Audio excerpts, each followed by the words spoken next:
ہارون رشید کے دور میں ایک بہت بڑی مہاماری پھیل گئی۔ اس مہاماری کے اثرات سمرقند سے لے کر بغداد تک اور کوفہ سے لے کر مراکش تک ظاہر ہونے لگے۔ ہارون رشید نے مہاماری سے نمٹنے کے لیے تمام تدبیریں اپنا لی۔ غلے کے گودام کھول دیے، ٹیکس معاف کر دیے، پوری سلطنت میں سرکاری لنگر خانے قائم کر دیے اور تمام عمرا اور تاجروں کو متاثرین کی مدد کے لیے موبلائز کر دیا، مگر اس کے باوجود عوام کے حالات ٹھیک نہ ہوئے۔ ایک رات ہارون رشید بہت ٹینشن میں تھے، انہیں نیند بھی نہیں آ رہی تھی۔ اس عالم میں ان کے وزیر یحییٰ بن خالد کو طلب کیا گیا۔ یحییٰ بن خالد ہارون رشید کے استاد بھی تھے اور انہوں نے بچپن سے ہارون رشید کی تربیت کی تھی۔ ہارون رشید نے استاد سے کہا کہ استاد مجھے ایسی کہانی یا ایسی داستان سنائیے جسے سننے کے بعد مجھے قرار آ جائے۔ یحییٰ بن خالد مسکرائے اور عرض کیا، بادشاہ سلامت، میں نے اللہ کے کسی نبی کی حیات طیبہ میں ایک داستان پڑھی تھی۔ داستان مقدس قسمت اور اللہ کی رضا کی سب سے بڑی اور شاندار تشبیہ ہے۔ اگر آپ اجازت دیں تو وہ داستان آپ کے سامنے دہرا دوں۔ بادشاہ نے بے چینی سے کہا، یا استاد، بالکل فرمائیے۔ کسی جنگل میں ایک بندریا سفر کے لیے روانہ ہونے لگی۔ اس کے ساتھ ایک بچہ تھا۔ وہ بچے کو ساتھ نہیں لے جا سکتی تھی، چنانچہ وہ شیر کے پاس گئی اور اس نے عرض کیا، جناب، آپ جنگل کے بادشاہ ہیں، میں سفر پر روانہ ہونے سے پہلے خواہش رکھتی ہوں کہ آپ میرے بچے کی ذمہ داری اٹھا لیں۔ شیر نے حامی بھر لی۔ بندریا نے اپنا بچہ شیر کے حوالے کر دیا۔ شیر نے بچہ کندھے پر بیٹھا لیا اور بندریا سفر پر چل پڑی۔ اب شیر بچے کو روزانہ کندھے پر بیٹھاتا اور جنگل میں روزمرہ کے کام کرتا رہتا۔ ایک دن وہ جنگل میں گھوم رہا تھا کہ اچانک آسمان سے ایک چیل نے غوطہ لگایا، شیر کے قریب پہنچی اور بندریا کا بچہ اٹھا لیا اور آسمان میں گم ہو گئی۔ شیر جنگل میں بھاگتا دوڑتا رہا لیکن وہ چیل کو نہ پکڑ سکا۔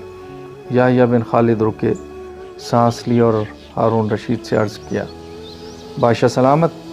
چند دن بعد بندریا واپس آئی اور شیر سے اپنے بچے کا مطالبہ کیا۔ شیر نے شرمندگی سے جواب دیا، تمہارا بچہ تو چیل لے گئی۔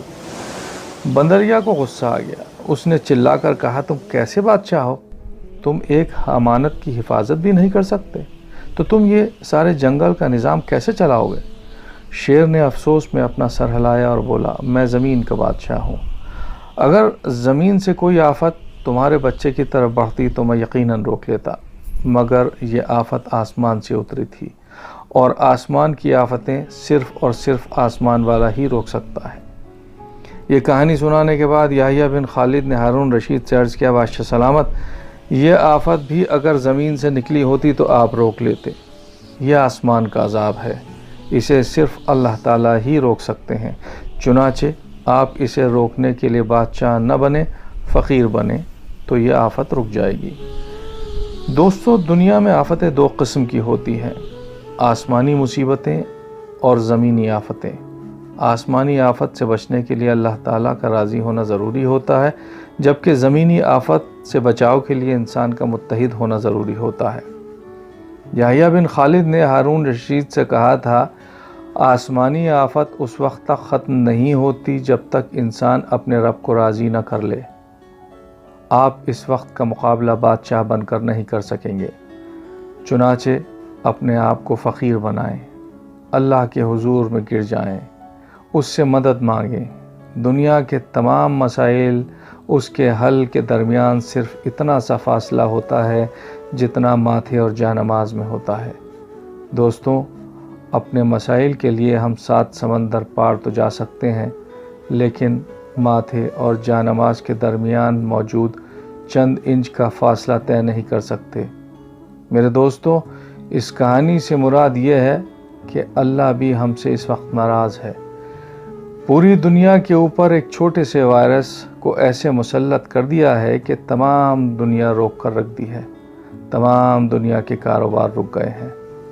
جب کوئی شخص اپنے کسی قریبی سے ناراض ہوتا ہے تو اسے اپنے گھر پر بلانا بھی پسند نہیں کرتا۔